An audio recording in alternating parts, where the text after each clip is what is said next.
C'est incroyable comme on bouleverse la systémique autour de nous, hein, quand on fait ce chemin-là, hein. C'est extraordinaire, hein. Ouais, Mais moi, je suis toujours ouais. émerveillé de ça. Les autres, qu'on les emmène ou pas avec nous, ils sont là, quoi. Et c'est vrai que ça fait bouger du monde, hein. C'est ça, qu'on les emmène ou pas, ils sont là, Ouais. carrément. Mais, Mm. et tu vois, ça me fait bouger ma vision de mon travail, tu vois, je commence à comprendre aussi pourquoi je fais ce travail sur l'image de soi et pourquoi il y a ce thème-là qui me poursuit, l'identité, Mm. etc. Peut-être que finalement, eh ben, c'est quand on lâche prise sur soi, finalement, l'identité, ce qu'on est, c'est la partie de soi qui contrôle pas. Mm.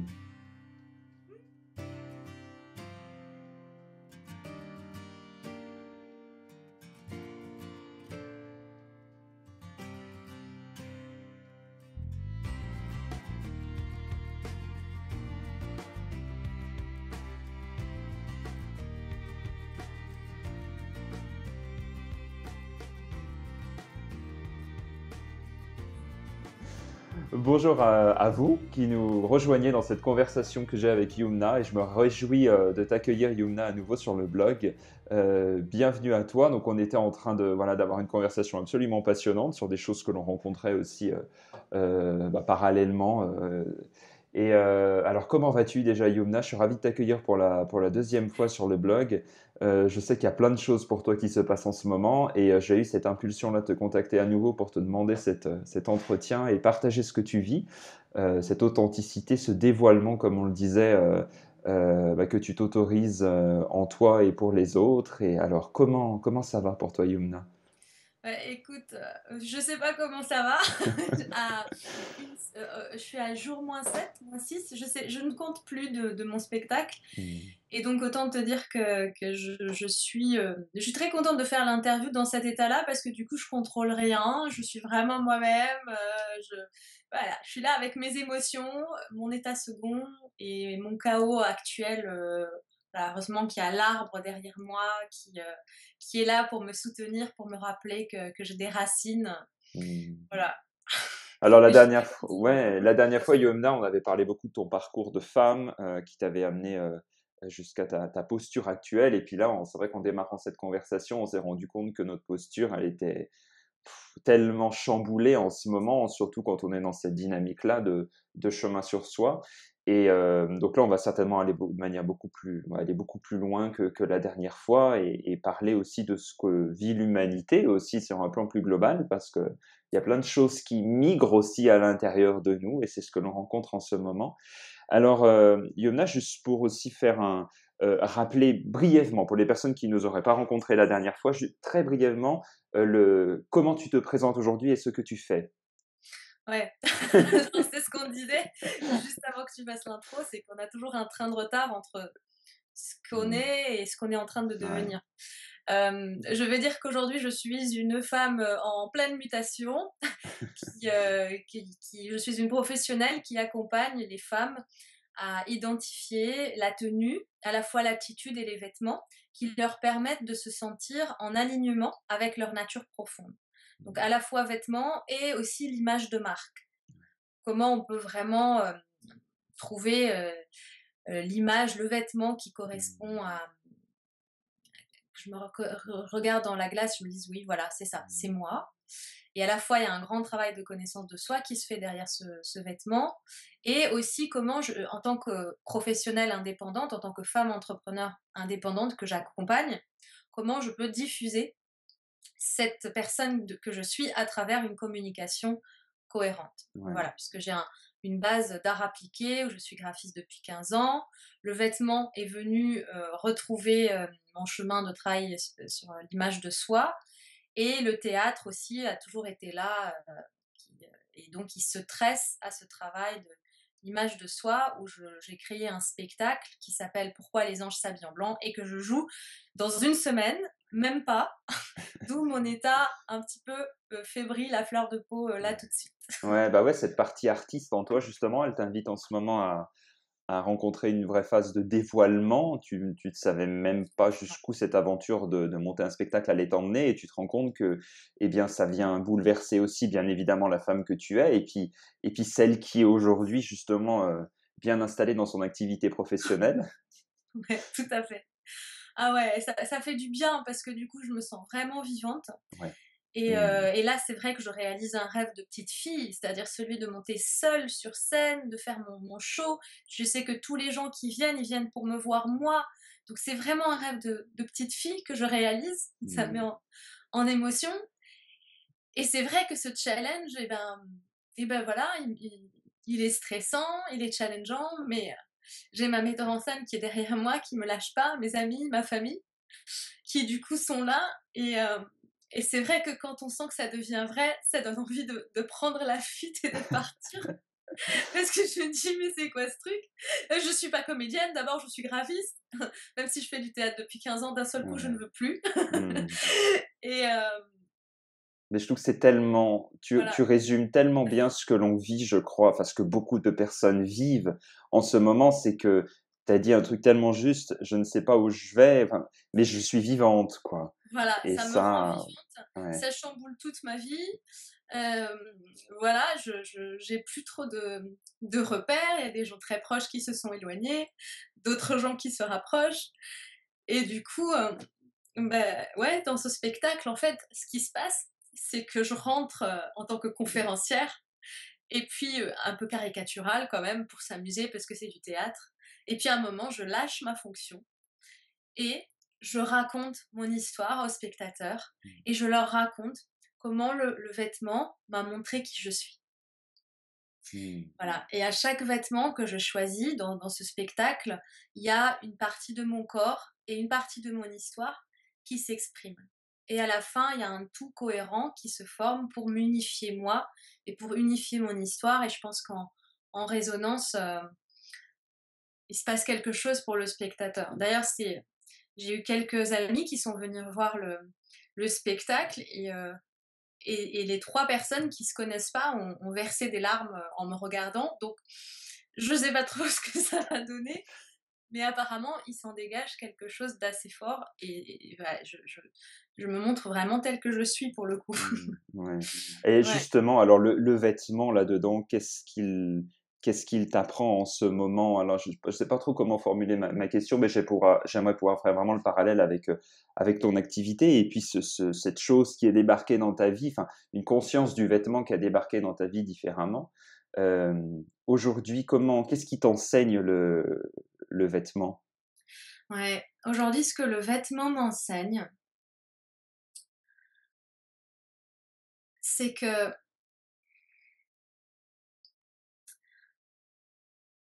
c'est quand vraiment on trouve l'espace qu'il y a entre notre peau et le vêtement, de se dire: «Mais quel est cet espace? Quelle est cette énergie qui circule entre ma peau et le vêtement?» Quand j'arrive à ressentir vraiment ça, je ressens à la fois ma peau et à la fois le vêtement et il y a quelque chose qui peut se déployer, hein, comme une matière, une intensité qui va se déployer entre la peau et le Mmh. vêtement. Et quand j'arrive à avoir conscience de ça, là, j'arrive vraiment à lâcher prise sur ce que je suis, quoi, à ne plus me prendre au sérieux, mais à vraiment mettre du jeu, quoi, enfin vraiment mettre de la distance entre ce que je suis. Et c'est ça qui m'apprend le vêtement. Finalement, c'est comme un masque au théâtre que je mets, et tu sais que le masque au théâtre, il faut jamais qu'il soit collé au Mmh. visage. Hein, il y a toujours de la mousse à l'intérieur, de telle sorte à ce qu'il soit vraiment devant le visage. Il ne faut pas qu'il soit collé. Hein. Et le vêtement, c'est ça. C'est comment j'arrive à un moment où je ne m'identifie plus en fait à mon vêtement. Et avec ce travail sur le spectacle, c'est ça que j'apprends en profondeur, c'est comment je peux m'amuser de qui je suis. Et quand je m'amuse de qui je suis, eh ben, celle que je suis profondément, ma nature profonde se déploie indépendamment de moi. Les gens perçoivent qui je suis indépendamment de moi. Mais mon travail n'est pas de montrer qui je suis. Mon travail, c'est juste d'ouvrir la fenêtre. Mmh. Et ouvrir la fenêtre, c'est prendre la distance par rapport à soi. c'est, voilà, qui a un truc, c'est comme un truc qui se déboîte et qui je suis sort de la boîte, mais moi je le contrôle pas. Moi je fais juste, je permets à la boîte de s'ouvrir Ouais. et c'est ça que ça m'apprend le vêtement. Voilà, c'est, Et ouais. il y a quelque chose que je trouve intéressant, c'est qu'on se rend compte presque que le vêtement est il t'accompagne, c'est presque ton thérapeute et que, est-ce que ça serait plus simple ou plus complexe pour toi de faire de spectacle nu, par exemple? Ah non. Non? Non, en plus, bon, c'est vrai que dans le spectacle, je dis que même nu, on est habillé. Voilà. Mmh. Parce que il suffit de regarder les couleurs qu'on a déjà sur le Mmh. corps, hein. On n'a pas tous la même couleur de peau, on n'a pas tous la même couleur de yeux, de Mmh. cheveux, on a la couleur des veines, on a des couleurs qu'on n'a jamais soupçonnées en soi. On croit qu'on a la peau blanche, mais elle n'est pas Ouais. blanche. Il y a du rouge, il y a du bleu, il y a du vert, il y a du jaune, il y a du noir. Et puis notre corps aussi, il est dessiné d'une certaine manière. Donc bon, c'est vrai que même nu, on est habillé, mais je crois que si pour mettre en valeur quelque chose, c'est en cachant que l'on dévoile. Voilà. Mmh. Donc si je veux mettre en valeur quelque chose, le vêtement va venir souligner cette zone-là. Voilà. Je pense que si je me montrais nue, il manquerait une tension, en tout cas dans le spectacle lui-même. Après, je pourrais écrire un poème sur la nudité, mais dans le spectacle en lui-même, dans le sens où ce que j'entends moi du théâtre, c'est que ça devient du théâtre à partir du moment où il y a une tension. Ouais. Mmh. Voilà. Et c'est génial parce que moi, je me suis appuyée sur cette tension que j'avais à l'intérieur de moi, de ce désir qui me porte depuis des années de vraiment offrir un spectacle et d'avoir ce plaisir de jouer devant des gens. Et la résistance de fuir, de pas vouloir le faire, de pas me sentir à la hauteur, de pas me sentir compétente et donc il y a un conflit à l'intérieur très fort sur lequel, je n'ai pas eu le choix autre que de m'appuyer dessus pour faire ce spectacle-là Mmh. et donc le vêtement, c'est ça. C'est j'ai envie de me montrer, mais je m'habille, je m'enrobe de vêtements pour vous parler de moi. Mmh. Donc c'est toujours ce double mouvement, je pense, qui crée du paradoxe et de la tension et qui rend les choses vivantes parce que je crois que le, ce qui rend l'être humain le plus vivant, c'est la dualité. Je crois qu'on est venu faire l'expérience Oui, de moi la aussi. Je suis dualité et c'est aussi à partir, convaincu de ça, ouais. Mmh. voilà, donc c'est à partir du moment où on comprend Ouais. que c'est cette dualité-là qui nous Mmh. fonde et non pas l'unité. L'unité, Mmh. ça n'existe pas. Si ça existait, on resterait des anges. C'est pour ça, Mmh. pourquoi les anges s'habillent en blanc, Exactement. Ouais. hein? Parce Ça me qu'ils fait sont plaisir que tu dises ça parce que je reconnais beaucoup ouais. ah, Mmh. il y a des résonances, tu vois? Ouais, complètement, hein. Est-ce que comment accompagner la souffrance, Yumna, avec le vêtement? Alors ça, c'est quelque chose que peut-être que tu proposes dans ton accompagnement, mais tu nous parles beaucoup, bah, on sent que cette mise en scène de ce spectacle-là, ça t'amène vraiment à rencontrer, voilà, cette souffrance, mais cette belle souffrance, quoi, à l'intérieur de toi. Comment est-ce que le vêtement, aujourd'hui, il accompagne ça? On aurait tendance à, bah, dans certains rites, à justement à s'habiller en noir euh, pour honorer peut-être une certaine forme de souffrance. Comment toi tu la vois aujourd'hui, Mmh. cette perspective-là vis-à-vis de la souffrance et du vêtement? Très belle question. Ouais, ça me touche parce que c'est effectivement ce que je vis. Alors, c'est vrai que c'est ce que je vais proposer de plus en plus dans mes stages. Jusque-là, je n'abordais pas la question de la souffrance, mais je D'accord. crois qu'elle va Mmh. s'inviter naturellement, étant Mmh. donné que je lui ai ouvert la porte en moi-même. Ouais. Et je crois que la plupart, même voire toutes les femmes que j'accueille souffrent. Et avec ce spectacle, j'ai vraiment ouvert une porte. Et puis j'aime bien le mot douleur aussi. Je trouve qu'il est plus. Mais c'est vrai qu'on a tendance à enrober la douleur de souffrance aussi. Mmh. Alors, comment le vêtement a accompagné ma souffrance?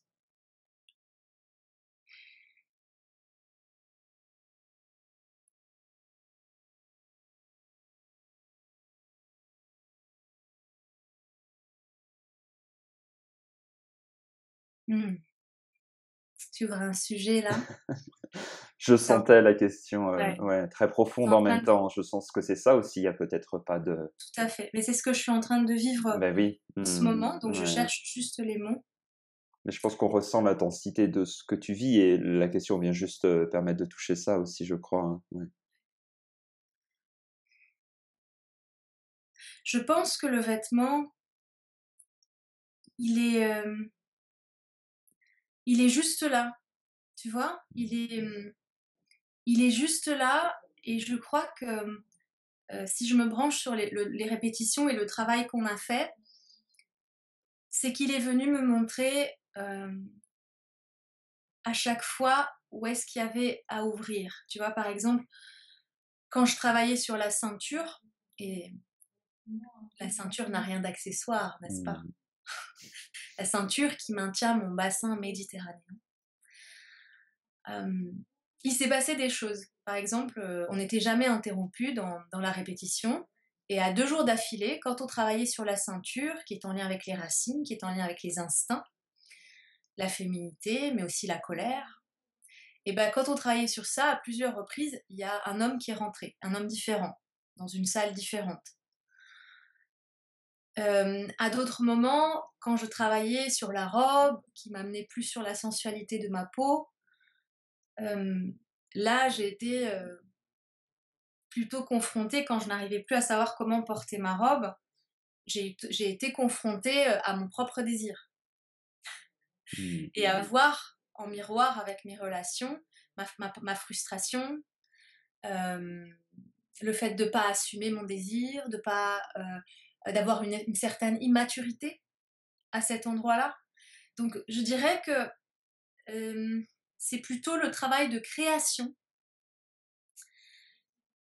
qui m'a, aidée à mettre en scène ma souffrance avec le vêtement et du coup, c'est comme si le vêtement servait de balise pour pouvoir jouer avec la distance que j'avais vis-à-vis de ma souffrance et de ces tiraillements, de cette douleur humaine que je ressens à l'intérieur de moi en ce moment.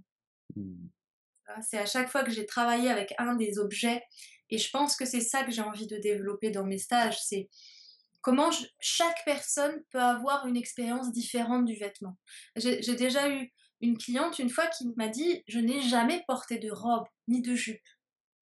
Elle m'a dit: «Voilà, moi je pensais que j'allais être un garçon toute ma vie, un garçon manqué toute ma vie et voilà qu'il y a un homme qui Mmh. apparaît dans ma vie, et il me donne envie d'être une femme et est-ce que tu peux m'accompagner à aller acheter ma première jupe?» Et dans le magasin, elle a essayé sa jupe et c'était là et je la trouvais magnifique. Et pour elle, c'était bizarre. C'est-à-dire que ça lui plaisait, mais c'était bizarre. Elle avait envie de faire cette expérience-là. Donc comment, pour chaque personne, une jupe, ça n'a pas la même signification qu'un pantalon. Une robe orange n'aura pas la même signification qu'une robe bleue de telle forme ou de telle matière. Voilà. Donc voilà, c'est ça que j'ai envie de déployer. C'est comment je peux m'individuer, comment je peux me reconnaître en jouant avec ce support-là qui est le vêtement. Mmh. Comme d'autres peuvent utiliser la peinture, la sculpture, la danse, moi c'est le vêtement. Et je pense que j'ai envie de me diriger de plus en plus vers l'art-thérapie, plus être dans un processus de création Mmh. encore plus assumé à partir du vêtement et que les gens trouvent vraiment leur matière, leur couleur et les formes, mais en faisant un réel travail d'estime de soi. Ouais. Mmh. Voilà. Ouais. Et pas juste l'image de soi. Et je pense qu'il y a une confusion aussi entre l'image de soi et l'estime de soi. Et quand on a une bonne estime de soi, en général, on a une bonne image de soi, c'est une Complètement. conséquence. Mmh. Et on arrive instinctivement à aller vers des vêtements qui nous mettent en valeur. Mmh. Et puis j'aime bien aussi le fait que mes clients ne soient pas parfaits, qu'ils n'aient pas trouvé exactement ce qui leur va. Et c'est vrai que là, je fais des tests qui normalement sont précis, mais on est des êtres humains tellement imprécis, tellement absurde des fois dans certains moments de notre vie, tellement créatif, tellement surprenant. Et donc voilà, je suis en train de déconstruire le protocole que j'ai appris, qui est vraiment un très beau protocole sur lequel j'ai pu m'appuyer. Et justement, c'est parce qu'il est bien construit que je peux m'en affranchir. Et petit à petit, voir comment je peux aider mes clients à s'affranchir eux aussi de ce que je leur donne Ouais. qu'ils puissent trouver le chemin vers eux-mêmes, par eux-mêmes. Parce que je pense que l'incarnation, c'est un travail de création, qu'on le veuille ou pas. Complètement. Tellement bien Et résumé. j'adore cette phrase Mmh. d'Eric Orsena qui dit: «La vie est la seule carrière qui m'intéresse». Ouais. Mmh. C'est Voilà. sûr, hein. Comment est-ce que le vêtement, Yumna, il peut nous accompagner dans les saisons ou pas? Comment est-ce que toi tu vois les choses aujourd'hui? C'est-à-dire, est-ce que, là, on est à un moment où on enregistre cette interview, on est en train doucement de transiter vers de l'automne vers l'hiver, donc on est passé, voilà, on ne le dirait pas derrière moi, même si une Ouais, explosion de lumière, mais on est en plein automne. Donc comment est-ce que le vêtement doit nous accompagner dans le changement de saison? bien sûr. Comment tu t'intéresses Mmh, à ça plutôt? bien sûr. Hem, Ça aussi, c'est ma vision est en train aussi de changer, là-dessus. Disons qu'il y a quelques mois, ma vision était que, quand je montre aux gens les couleurs, les matières et les coupes qui leur vont exactement, ça fait partie de leur ADN, comme quelque chose qui va pas changer. C'est un petit peu comme le, hem, heu, un noyau, d'accord? Qui va rester le même de la naissance à la mort et par contre, ce qui va changer, ce sont mes goûts, mes styles, mon âge, etc., qui va m'attirer vers d'autres choses. Et donc, je disais toujours que, en fait, la nature change au cours des saisons, mais nous, on garde la même lumière, on garde la même couleur des yeux, on garde la même morphologie, la même structure corporelle. Donc, c'était absurde que le vêtement se transforme avec nous. Aujourd'hui, j'en arrive à une couche supérieure, Mmh. qui est qu'il y a ce noyau qui ne change pas, il y a ces ingrédients-là, parce que moi je m'appuie là-dessus, c'est vrai que mes couleurs, mes matières et mes coupes que j'ai identifiées, pour le moment c'est quelque chose que je tiens constant depuis 3 ans, j'arrive pas à en décoller, je me sens pas bien quand je porte autre chose. Par contre, je commence à sentir quelque chose qui change dans mes envies par rapport au changement de saison. Donc effectivement, il y a quelque chose qui change au changement, il y a quelque chose en chacun de nous qui change au changement de saison. On a envie de porter d'autres habits. C'est valable pour les changements de saison, mais c'est valable aussi pour les changements d'énergie dans notre vie, hein, qui se passent à l'intérieur d'une même saison. Comme moi, par exemple, là, je suis en train de franchir un portail avec ma pièce de théâtre. J'ai perdu 6 kilos en 1 mois et demi à peu près, et j'ai une envie de changer de ma garde-robe. Il se trouve qu'on est en automne, on est au moment où on est en train de lâcher prise. Et moi, même si je connais mon profil de vêtements, j'ai quand même envie de tout jeter et de me refaire une garde-robe à l'image de celle que je suis devenue aujourd'hui. Parce que je ne Mmh. suis plus du tout la même d'il y a 3 4 semaines. Donc les changements de saison, ça nous fait contacter notre mue, ça nous fait contacter ce besoin de changer la peau, de changement de peau. Donc oui, c'est normal de ressentir ça. Et comment je peux me transformer en m'appuyant sur une constante qui me sert de fil conducteur pour ne pas me perdre. Voilà, donc ça, c'est un petit peu que moi je préconise. Mais ce que j'ai envie, c'est que les gens puissent trouver petit à petit leur fil intérieur et Ouais. qui va être très différent de ce que moi je vais leur proposer. Comment eux-mêmes peuvent trouver une stabilité dans leur goût, dans ce qui leur va et trouver leur manière de muer, de changer au fil des saisons parce qu'effectivement, il y a les saisons, mais il y a aussi notre rythme de vie et l'activité qu'on fait. Si on travaille toute la journée à la maison, on va pas s'habiller de la même manière que si on est amené à aller au bureau ou rencontrer des clients, faire des rendez-vous ou être dans l'accompagnement, travailler dans un salon de coiffure. Voilà, il y a les saisons, mais il y a aussi l'activité qu'on va faire. Donc tout ça est un réseau complexe, humain, à l'image de l'être humain Mmh. Et que tu nous sais, sommes. si l'on s'intéresse aussi aux grandes notions de physique quantique, on se rend compte que la reprogrammation même d'un point de vue du brin d'ADN, elle s'effectue quand le changement est là. Et donc, Mm. c'est pas inintéressant ce que tu dis là. Il y a une vraie logique, je crois, et que c'est couche par couche que tu viens Voilà, explorer cela. Et c'est vrai que la vie est aussi ce changement permanent et sur lequel on ne peut que surfer. Et donc je trouve que c'est très, ça montre aussi vraiment le chemin que cette pièce de terre notamment t'amène à faire à l'intérieur de toi. et c'est très beau. Et peut-être pour les personnes entrepreneurs qui nous regarderaient, on en discutait au tout début de l'interview sur bah, que toi, ça t'amenait aujourd'hui aussi à profondément revoir la manière dont dont tu axais ta communication, dont tu ancrais tes stages et tes accompagnements et tout ça. Ouais.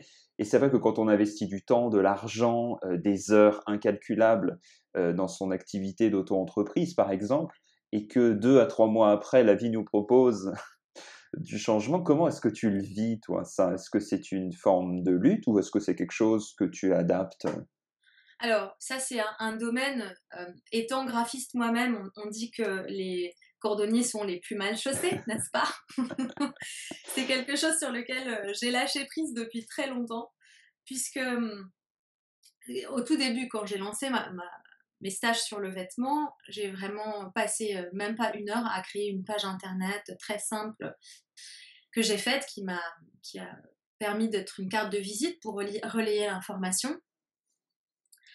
Et par la suite, j'ai mis 1 an à créer mon site internet. Et puis bon, là, il est créé depuis février 2014 déjà.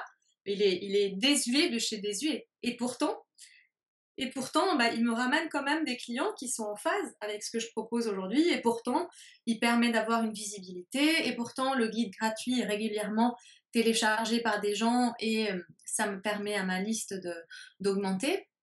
Donc c'est vraiment quelque chose sur lequel j'ai lâché prise. Bon, il y a aussi le fait que je sais que j'ai la compétence de pouvoir intervenir dessus quand je peux. Et c'est pour ça que j'ai créé la formation image de marque. Je crée mon image de marque magnétique pour apprendre aux auto-entrepreneurs à devenir autonomes pour qu'ils puissent eux-mêmes créer Mmh. leur communication et la faire évoluer en même temps qu'eux. Et c'est vrai que, comme on disait au tout début, que la communication, elle a toujours un train de retard par rapport à là où on Ouais. en est aujourd'hui. Mmh. Donc, je vais toujours communiquer sur celle que j'étais il y a au moins 3 mois parce que c'est ce que je digère que je peux communiquer. Mmh. Et les clients, ils viennent toujours chercher celle que j'étais il y a quelques mois. Ils ne savent pas celle que je suis en train de devenir aujourd'hui puisqu'elle est en intégration et il y a toujours ce temps-là, transformation, intégration et après, bien après, diffusion. Et ça se passe quelque part très simplement, quoi. Ça nous dépasse. Ça nous dépasse et la communication, c'est très important parce qu'il faut que les gens sachent qu'on existe. Il faut qu'ils sachent où on en est. Et pour ça, je trouve que les vidéos que tu fais, c'est génial parce que ça permet aussi de savoir toi où t'en es Mmh. régulièrement, de se dire ah ok, il y a quelque chose qui a changé depuis quelques mois, c'est plus les mêmes vidéos.